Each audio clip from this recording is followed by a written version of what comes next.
కాటరా క్లాసిక్ రెటినాలకు world class treatment ఇప్పుడు మన భీరంగూడలో American laser eye hospitals.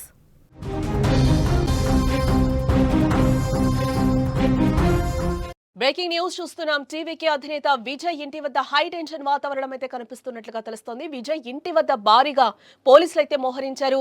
Vijay ను ఏ క్షణమైనా అరెస్టు చేస్తారనే ప్రచారం అయితే జోరందుకుంది. విజయ్ ని అరెస్టు చేయాలంటూ కూడా ఇటు డిఎంకే, ఏఎండిఎంకే, కాంగ్రెస్ పార్టీ నేతలైతే డిమాండ్ చేస్తున్నారు. నిన్న విజయ్ ర్యాలీలో తీవ్ర విషాదం నెలకొన్న విషయం తెలిసిందే. తొక్కిసలాటలో 39కి పైగా మృతుల సంఖ్య ఉన్నట్లుగా తెలుస్తోంది. మృతుల్లో ఎక్కువగా కూడా చిన్నారులు, మహిళలే ఉన్నట్లుగా సమాచారం. మృతుల సంఖ్య మరింత పెరిగే అవకాశం కూడా ఉందని అధికారులు చెప్తున్నారు. నిర్వాహకుల నిర్లక్ష్యమే ఈ ప్రమాదానికి ప్రధాన కారణంగా తెలుస్తోంది. క్షతగాత్రులను సీఎం స్టాలిన్ పరామర్శించారు. తొక్కిసలాట ఘటనపై విజయ్ స్పందించారు.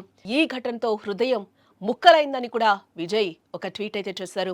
దుఃఖం, బాధలో మునిగిపోయాను, బాధ భరించలేనిది, వర్ణించలేనిది అంటూ కూడా ఆయన ఆవేదనగా ఒక ట్వీట్ అయితే చేశారు. టీవీకే అధినేత విజయ్ ఇంటి వద్ద హై టెన్షన్ వాతావరణం అయితే కనిపిస్తోంది. నిన్న తమిళనాడులోని కరూర్లో విజయ్ ర్యాలీలో తీవ్ర విషాదం నెలకొన్న విషయం తెలిసిందే. ఈ తొక్కిసలాట్లో 39కి పైగా మృతి చెందినట్లుగా తెలుస్తోంది. చాలా మందికి తీవ్ర గాయాలయ్యాయి. అయితే ఈ ఘటనపై విజయ్ను అరెస్టు చేయాలంటూ కూడా ఇటు డిఎంకే, ఏఎండిఎంకే, కాంగ్రెస్ పార్టీ నేతలైతే డిమాండ్ చేస్తున్నారు. విజయ్ ఇంటిని ముట్టడించే ప్రయత్నం కూడా చేస్తున్నారు. ఈ నేపథ్యంలో ఆయన ఇంటి వద్ద పోలీసులు అయితే భారీగా మోహరించినట్లుగా అయితే మనకి బ్రేకింగ్ న్యూస్ లో సమాచారం అయితే అందుతోంది. నిన్న తమిళనాడులోని కరూర్లో టీవీకి అధినేత విజయ్ ర్యాలీలో తీవ్ర తొక్కిసలాట జరిగింది. ఈ ఘటనలో 39 మంది ప్రాణాలు కోల్పోయారు. ఈ ఘోర విషాదంలో 10 మంది చిన్నారులు, అలాగే 18 మంది మహిళలు ప్రాణాలు కోల్పోయినట్లుగా తెలుస్తుంది. 46 మందికి పైగా గాయపడ్డ ఘటన ఇప్పుడు కలిచివేస్తోంది. ఇకపోతే విజయ్ నిర్వహించిన ప్రచార సభకు భారీ సంఖ్యలో కార్యకర్తలు, అభిమానులు ఒక్కసారిగా కూడా తరలివచ్చారు. ఆయన ప్రసంగిస్తున్న సమయంలో జనాన్ని కంట్రోల్ చేయటం పోలీసులకు కష్టంగా మారిందని కూడా చెప్పుకోవచ్చు. అనేక మంది స్పృహ తప్పి ఆ సభలో పడిపోయిన సిచ్యువేషన్ కనిపించింది. పరిస్థితి గమనించిన విజయ్ ప్రసంగాన్ని మధ్యలోనే ఆయన నిలిపివేశారు. కొంతమందికి విజయ్ స్వయంగా వాటర్ బాటిల్స్ ఇచ్చే ప్రయత్నం కూడా అక్కడ చేశారు. ఆ తర్వాత కొద్దిసేపట్లోనే పరిస్థితి మరింత చేయి దాటి భారీ తొక్కిసలాట చోటు చేసుకుంది. అక్కడ ఉక్కపోత, ఊపిరాడని పరిస్థితులతో చూస్తూ ఉండగానే పదుల సంఖ్యలో జనం ప్రాణాలు కోల్పోయిన సిచ్యువేషన్ అక్కడ నెలకొంది.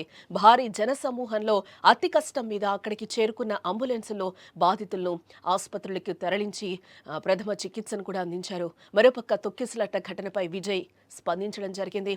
ఈ విషాదం భరించలేనిదని, మాటలకు అందనిదని కూడా ఆయన తీవ్ర విచారాన్ని వ్యక్తం చేశారు.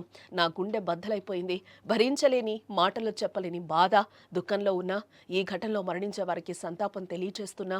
ఆప్తులను కోల్పోయిన నా సోదరులు, సోదరీమణులకు ప్రగాఢ సానుభూతి తెలుపుకుంటున్నా.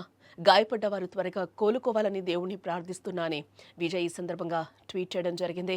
విజయ్ సభలో తొక్కిసలాట్లో చనిపోయిన క్షతగాత్రుల కుటుంబాలను సీఎం స్టాలిన్ కూడా పరామర్శించారు. మృతుల కుటుంబాలకు సానుభూతి తెలిపారు. ఇది రాజకీయ విమర్శలు చేసే సమయం కాదు, బాధితులకు మెరుగైన వైద్యం అందించడమే తమ ప్రథమ కర్తవ్యం అంటూ కూడా స్టాలిన్ ఒక ట్వీట్ చేశారు. ఆ ఘటనపై విచారణకు ఒక కమిటీని ఏర్పాటు చేశామని, ఆ కమిటీ నివేదిక ఆధారంగా తగిన చర్యలు తీసుకుంటామని కూడా చెప్పారు. విజయ్ని అరెస్టు చేస్తారా అని మీడియా ప్రశ్నించగా దాని గురించి ఇప్పుడు మాట్లాడటం సరికాదంటూ కూడా ఆయన స్పష్టం చేశారు.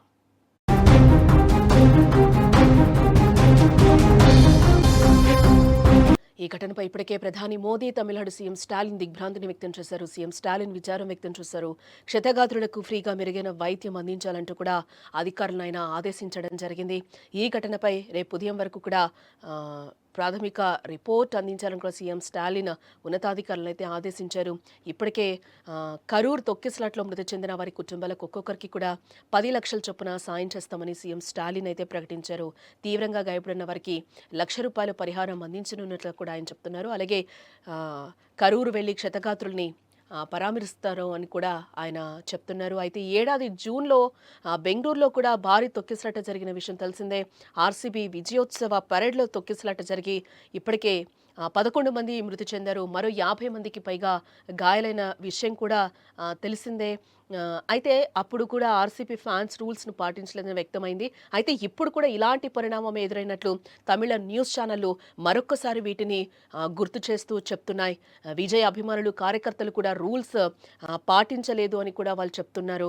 అభిమానులు ర్యాలీలో విపరీతంగా ప్రవర్తిస్తున్నారని, ఇతరులకు ఇబ్బందులు కలిగిస్తున్నారంటూ కూడా గతంలో చాలా కంప్లెయింట్స్ వచ్చినట్లుగా కూడా వాళ్ళు చెప్తున్నారు.